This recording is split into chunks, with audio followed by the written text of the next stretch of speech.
My dear sister, my dear brother, listen to me like I'm sitting next to you with a cup of tea. Islam is not only about prayer mats and mosques. Islam is about the heart, it is about mercy. And sometimes Allah teaches us big lessons through very small creations. Many Muslims don't know this. Kindness to animals is not extra in Islam. It is core Islam. Allah tells us in the Quran, in simple words that shake the soul, my mercy encompasses all things. Quran 7:15-6, all things. Not just humans, not just believers, all things. That includes the quiet cat that curls up next to you when you are tired. That includes the stray cat that looks at you with hungry eyes. That includes the animal that cannot speak but still feels pain, fear, and comfort in the time of the Prophet. People were not judged by how loudly they spoke about religion, but by how softly they treated Allah's creation. There is a well-known incident that many of us have heard, but very few of us have truly felt. A companion was once called the father of the cat because of his love for cats. He did not chase them away. He did not harm them. He showed gentleness. And that gentleness was not weakness, it was faith. The Prophet taught us that a woman once entered hell because she locked up a cat. She did not feed it. She did not let it go. She showed no mercy. And Allah took that seriously, very seriously. Why? Because cruelty hardens the heart. And a hard heart cannot truly know Allah. And on the other side, the Prophet told us about a person who was forgiven by Allah for giving water to a thirsty animal. One simple act, one moment of mercy. And Allah erased sins because of it. Do you see the pattern? Allah watches how you treat those who cannot repay you. That is where your sincerity is tested. My dear sister, especially you, many women feel a deep connection to cats. You feel their emotions. You notice when they are scared. You notice when they need comfort. That softness in your heart is not a weakness.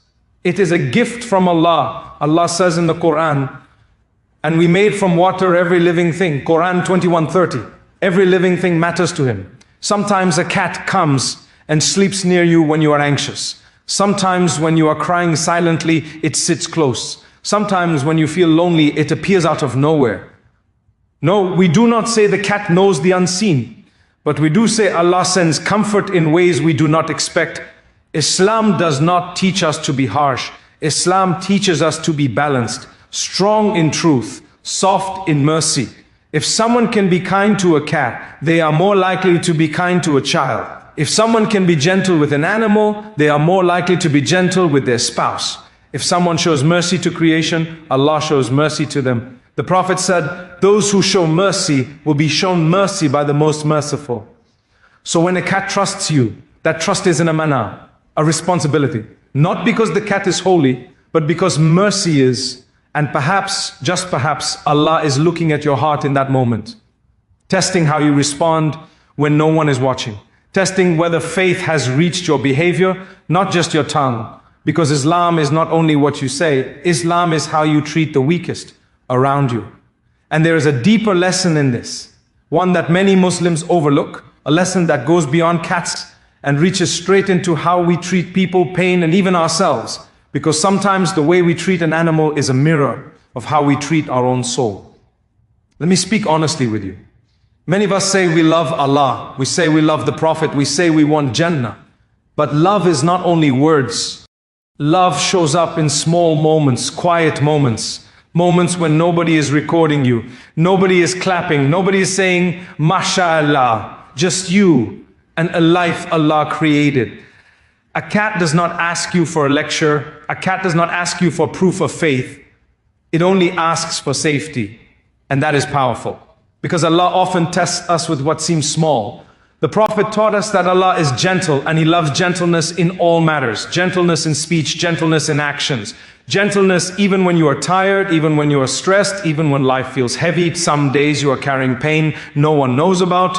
Bills, loneliness, a broken relationship, fear about the future. And then a small animal comes and sits near you, calm, present, asking for nothing more than kindness. That moment can soften a heart that the world has hardened.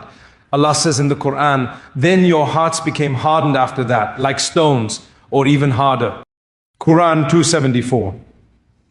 A hardened heart does not cry easily. It does not feel easily. It does not forgive easily, but mercy cracks the stone. When you bend down to feed an animal, when you move gently so you don't disturb it, when you choose patience instead of anger, something inside you heals too. And this is important, especially today. We live in a time where people are harsh, online, at home, on the road. Everyone is rushing, everyone is angry, everyone feels unheard. Islam came to slow us down, to remind us that faith is not loud, faith is deep. The Prophet never taught us to be cruel in the name of strength. He taught us that real strength is controlling the self, holding back harm, choosing mercy when you have the power to be rough. Some people think being religious means being strict with everyone. That is not the prophetic way. The prophetic way is firm with injustice, but soft with the innocent. Animals are innocent. They don't understand your bad day. They don't know your past. They only respond to how you treat them now. And Allah loves that. There is a reason these stories are preserved in our tradition. Not to entertain us, but to shape us. Because the heart that learns mercy in small places will show mercy in big places. And let me say something gently. If you find yourself irritated by weakness, annoyed by need, disturbed by vulnerability, pause. Sit with that feeling. Ask Allah to soften you, because a soft heart is not a broken heart. A soft heart is a living heart. Allah says on that day, no wealth or children will benefit, except one who comes to Allah with a sound heart. Quran 26:88 to 89. A sound heart is not perfect. It is humble, it feels, it cares. And sometimes Allah sends that lesson wrapped in fur with quiet footsteps and trusting eyes, not to elevate the animal, but to elevate you. Because the way you show mercy when you think it doesn't matter, may matter more than you ever imagined, because on the day you stand alone before Allah, it will not be the big speeches that speak for you. It will be the quiet choices you made when your heart was revealed. Let me warn you with love, not fear. A person can pray, a person can fast, a person can speak beautifully about Islam and still have a heart that is rough. The Prophet was once asked about a woman who prayed a lot and fasted a lot, but she harmed her neighbors. He said there was no goodness in her. Do you feel the weight of that? Worship without mercy is empty. It is loud on the outside and hollow on the inside. So when Islam speaks about animals, it is not about animals alone. It is about who you are becoming. Allah tells us in the Quran, we have not sent you except as a mercy to the world. Quran 21:10-7. Not mercy to Muslims only, not mercy to humans only, mercy to the world. That is the standard. Sometimes people say it's just a cat, but Islam never says just. There is no just in creation. Everything has a purpose. Everything glorifies Allah in its own way, even if we do not understand it. Allah says there is not a thing except that it glorifies Him with praise, but you do not understand their glorification. Quran 17:44. So when you push away mercy, you are not pushing away an animal. You are pushing away a chance to soften your heart. And when you choose kindness, you are not only helping a creature, you are polishing your soul. Let me bring this closer to home. How you treat animals often reflects how you treat people when they are weak. The elderly, the children, the sick, the emotionally broken, the ones who are inconvenient. Islam does not measure you by how you treat those who benefit you. It measures you by how you treat those who depend on you. And here is the urgent part, my dear sister. My dear brother, hardness grows slowly. No one wakes up cruel. No one plans to lose compassion. It happens when we ignore small moments, when we rush past need, when we justify impatience, when we say, I'm busy, again and again, until one day the heart no longer feels, and that is dangerous. Because Allah warns us about hearts that no longer respond. He says, has the time not come for the hearts of those who believe to humble themselves to the remembrance of Allah? Quran 5:7-16. This verse is not angry, it is sad, it is a loving wake-up call, as if Allah is saying, my servant, come back, feel again. And sometimes the path back to Allah does not begin with a long dua, it begins with a small act of mercy, a bowl of water, a gentle hand, a moment of patience. Do not underestimate what Allah can do with that. Because Allah does not look at size, He looks at sincerity. And if your heart responds to mercy, Allah responds to you. If your heart softens for creation, Allah softens your path. If you draw closer to kindness, you draw closer to Him. And there is something even deeper here, something many of us miss. Because the way Allah teaches us mercy outwardly is often connected to how He wants to heal us inwardly. Because Allah does not only want you to be good to others, He wants you to be gentle with yourself too. Some of you listening carry guilt, old mistakes, words you regret, moments where you were not the person you wish you were, and that weight sits on your chest when you are alone at night. Let me say this slowly. Allah is not waiting to crush you. Allah is waiting for you to return. The same Lord who commands mercy is the most merciful. Allah says in the Quran, speaking directly to broken hearts, O my servants who have wronged themselves, do not despair of the mercy of Allah. Indeed, Allah forgives all sins. Quran 3:953. Do end. O despair. That means do not give up on yourself. Sometimes people are harsh with animals because they are harsh with themselves. They live in constant self-anger, constant pressure, constant comparison, and that inner violence spills outward. But Islam came to heal that. Repentance in Islam is not humiliation. It is elevation. It is Allah allowing you to wash your heart before it becomes too heavy to carry. And repentance is not complicated. It starts with honesty. Ya Allah, I wasn't gentle. Ya Allah, I was careless. Ya Allah, I forgot you. And then you turn back, not perfectly, but sincerely. The Prophet told us that Allah is more joyful with the repentance of His servant than a person who finds what they lost in the desert. Imagine that. Allah is happy when you return, not angry, not tired of you. So when you show mercy to a small creation and your heart softens, that softness is Allah opening a door for you. Walk through it. Forgive people who hurt you, even if it takes time. Forgiveness is not saying what they did was okay. Forgiveness is saying, I will not let this poison my heart anymore. Let go slowly if you have to. But start, because a heart chained to anger cannot fly toward Allah. Trust Allah more. Even when you don't understand what He's doing. Even when life feels unfair. Even when your dua feels unanswered.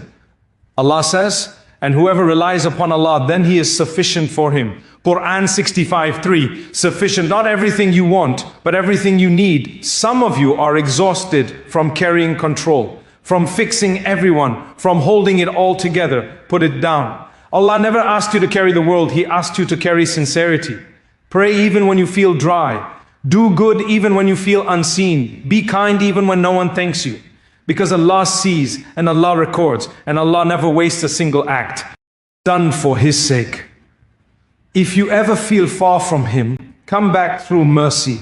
Mercy to people, mercy to animals, mercy to your own heart. That path is open, always open. And the more you walk it, the more you will realize that Allah has been walking towards you the whole time. So my dear sister, my dear brother, let me leave you with this from a heart that wants good for you. Do not underestimate your daily choices. You may think your life is small, ordinary, hidden, but Allah does not look at you the way people do. He does not measure fame. He does not count followers. He looks at hearts. He looks at intentions. He looks at what you do when no one is forcing you. Be a source of safety in this harsh world. Let people feel calm around you. Let animals feel safe near you. Let your home feel like mercy lives there. That is worship. The Prophet did not only change the world with sermons. He changed it with character, with patience, with mercy that reached even those who rejected Him. And you can follow that path, not by being perfect, but by being sincere. Wake up every day and ask Allah one simple thing, Ya Allah, make me a means of mercy today. That dua alone can transform how you speak, how you react, how you treat the weak. And when you fail, and you will, do not run away from Allah. Run back to Him. Allah says, indeed, Allah loves those who constantly repent and loves those who purify themselves. Quran 2:22:2. Allah loves those who keep coming back, so keep coming back. Even if yesterday you were impatient, even if last week you were careless, even if today you feel empty, come back and leave something good behind you. A kind word, a gentle act, a moment of mercy, something that will speak for you when you no longer can. One day, all of us will be laid in the ground, titles gone, noise gone, only deeds remaining. And imagine standing before Allah and He reminds you of moments you forgot. The day you chose kindness when you could have chosen anger. The day you fed a creature that depended on you. The day your heart softened instead of hardened. And Allah smiles at you. That is not fantasy. That is promise. Because Allah is just and Allah is kind.